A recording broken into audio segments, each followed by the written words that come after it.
Sheila Beckett, Rabbi from Another Planet. Please like, share, and subscribe, and ring the little bell so you're notified of when new videos drop. And I have finally managed to make it to see Joker, the Joker movie, which only came out in Israel on Thursday last week, which happened to be the day after Yom Kippur, which is the pinnacle, one of the highest, holiest days in the Jewish calendar. Right now, we're in a period called the High Holidays, which is just it's so okay. When you have a Jewish holiday, most Jewish holidays basically fall under the. It basically can be explained that with the story that they tried to kill us, we survived. Yay, God! Let's eat. So that's essentially a Jewish holiday for you. But on Yom Kippur, there's no yay eating and nobody tried to kill us. It's a different. There's a fish of a different kettle of a different fish. I don't know. I don't know if I just made up that expression. I probably did. But anyway, but the other thing about Jewish holidays is you don't use electricity. I mean, you can use electricity. You can't actively use electricity. So if things are on time switch, it's fine, no problem. But nobody's going online or checking their phone. I mean, they are if they're not religious, but if they're like crazy religious like me, then you don't. I'm going to teach you a Jewish word to explain. Two Jewish words to describe me. If you want to describe me to your friends and family, I am called Meshugana Frum. Meshugana Frum. Meshugana means crazy, and Frum means religious. So I'm crazy religious, or in Jewish terms, Meshugana Frum. So it took me forever to finally get to see the Joker. I was going to see it on Thursday, but then it was the day after Yom Kippur, which, as I said, is a 25-hour fast. It messes me up now. I'm too old to be doing it. I really shouldn't be fasting, but I do anyway because, again, Meshugana Frum. Remember? So I was too wiped out on Thursday. And besides, my wife was running around shopping because there's a whole other bunch of Jewish holidays that come right after Yom Kippur that started on Monday night. And that's not. And don't forget, there's also Sabbath. That's a weekly event. Imagine you had a Thanksgiving each week, and you didn't use the internet during that time, during those 25-hour periods, or electricity in general, or watch TV or stuff like that. That's basically what I'm describing. So my wife was busy getting ready for all those other holidays. So I only finally got to see it yesterday, and that's why I'm reviewing it today. And it was very good. Very, very, very good. Not what I expected. And I really worked hard to avoid spoilers, even though I don't think spoilers wouldn't have hurt this movie so much. Listen, everybody knows where it's going. It was pretty clear from its promotion that this is about this guy's journey into becoming the Joker. Whether or not he is the Joker or not, it's a matter of debate. One of the great things about this movie is that a lot of it is open to the viewer's interpretation. Quite deliberately so, and that's not them copping out on story. That's saying it deals very much with perception of reality. Yeah, and I think they explained the rules of that pretty early on. I think in one of the early scenes, Joaquin Phoenix is with his mother watching this talk show with Rob De Niro playing some kind of talk show host. And then he goes in. There's a fantastic moment where he's like, you see him go into his fantasy of like he's in the studio audience, and he ends up getting picked out the audience by Robert De Niro's character and brought on stage. And look, I don't know about you. Look, I'm a writer. I'm a professional writer. So maybe you guys don't do this, and I'm just weird. Maybe you do, but like I do that quite a bit. I often fly into fantasy. Exactly. I'm nearly 50 now, and it's only in the last 10 years that I realized the things that I thought that everybody did, they don't. So maybe this is a weird and bad sign that I related so much to the Joker, or was it Arthur? I can't remember his name, the character, Arthur Frick or something like that. Was the character? Fine. So that's the basic map of the movie. It has just a towering and exquisite central performance by Joaquin Phoenix, and indeed it has like a fantastic performances across the board. I can totally see why they wanted Alec Baldwin to play Thomas Wayne. It's very set. It's very firmly set in a gritty 1980s, which I really kind of remember. It was totally my childhood. Um, with like, I remember like the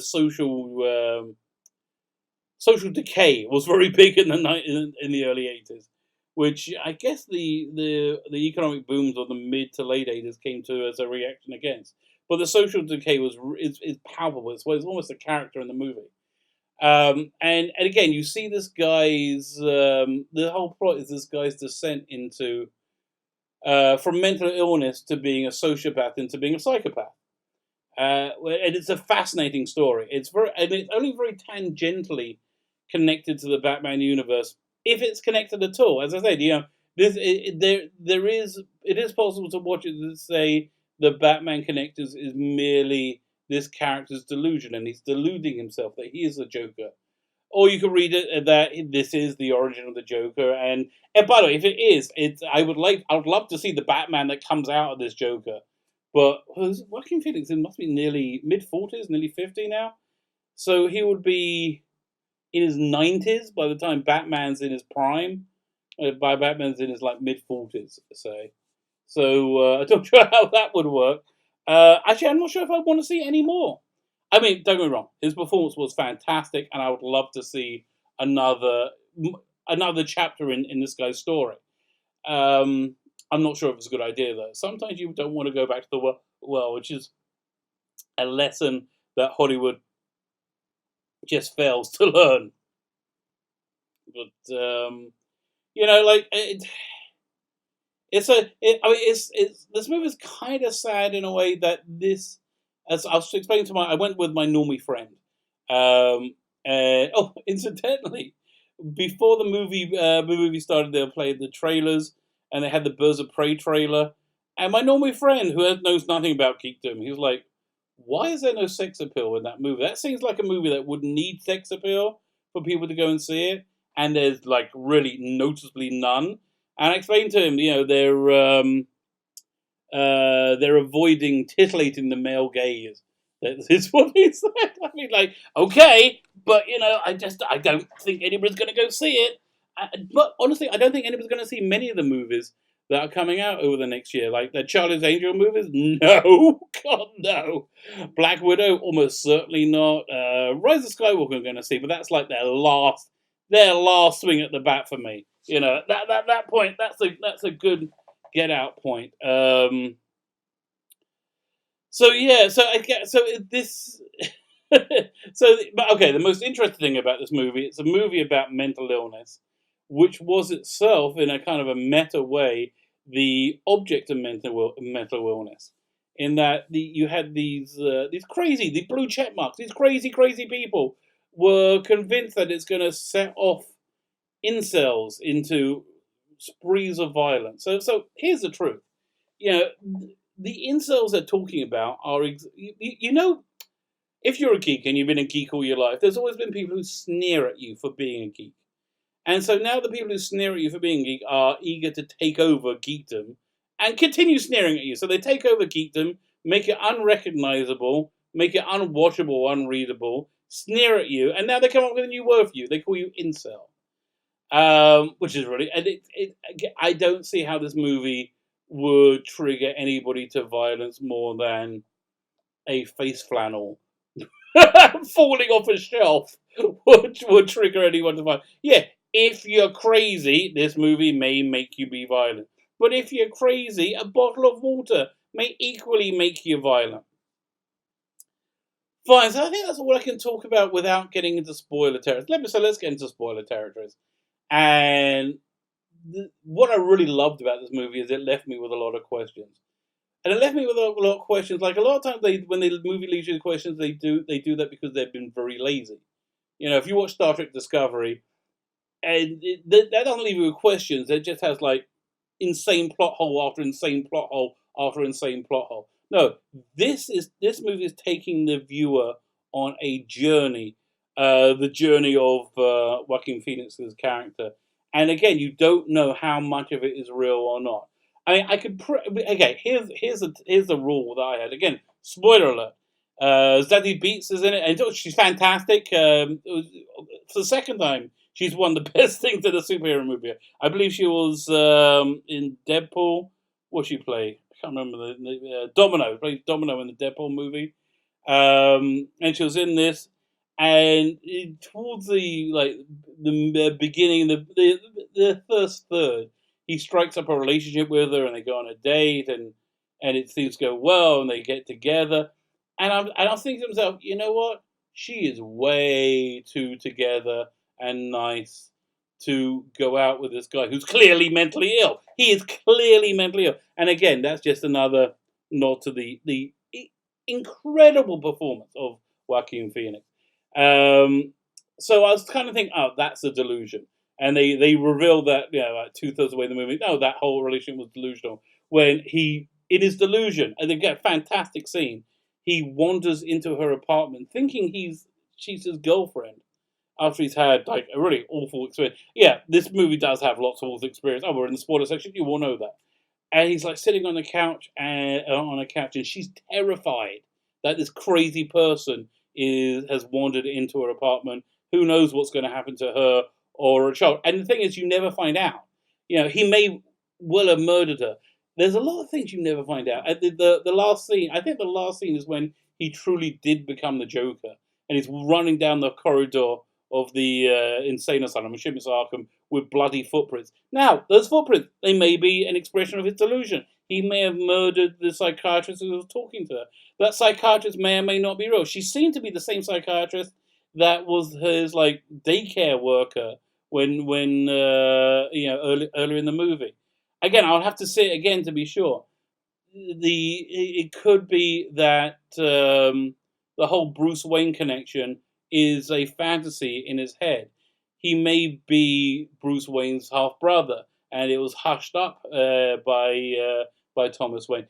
There are so many different permutations that you could read this and you could watch this, which I just think is fantastic, and it's completely deliberate. Oh, a great example of a movie which was intentionally led you to have to not fill in there. Intentionally left you a question was Inception, when he was spinning his little spinny top at the end. Again, spoiler alert for Inception.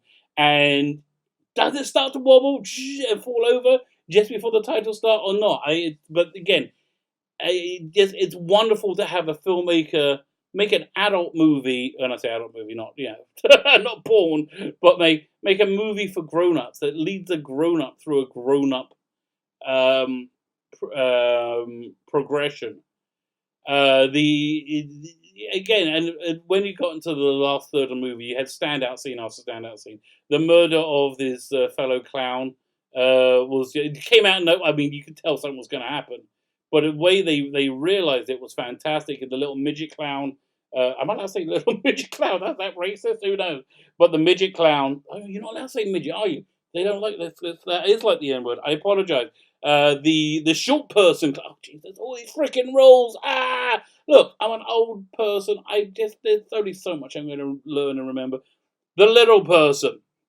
His whole reaction, how he lets him go, and you see he's slipped totally into insanity at that point, leading up to his appearance on the Robert De Niro show, which I didn't know was real or not. That just may have been another figment of his imagination, expression of delusion. But that final scene when he's with the final scene with Robert De Niro when he's on the show just before he shoots him, and he said, what this joke? What do you get when you cross a mentally ill person with a society that doesn't care about them?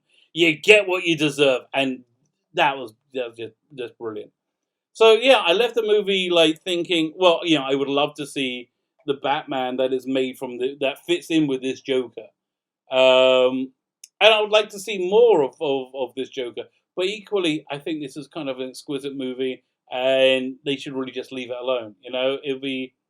I'm really up for it if they have a story. If the story comes first, then it's great. But if it's like how they're making the new Star Wars, where they just say, it would be cool if you have this, this, this, and this, and let's try and work it into a plot. Then not, no. And that's really the problem with storytelling, I think, in modern cinema. So so that's my impressions of the Joker. I think it's a very worthwhile movie, a movie worth your time. I will certainly be buying it on Blu-ray when it comes out. And yeah, it's one last thing. Again, I was trying to explain to my normie friend on the way home how this fits into the DC superhero movies, and it doesn't. I think from what I could tell, you had Zack Snyder, who had this incredible Zack Snyder 6-movie epic, and we got 2 movies in, and then he had a personal tragedy. It was terrible. His son killed himself. It was just, oh my god. It's incredible that we live in an era of incredible affluence and equally high mental ill health, especially amongst the younger in society. So his son killed himself, making him leave Justice League.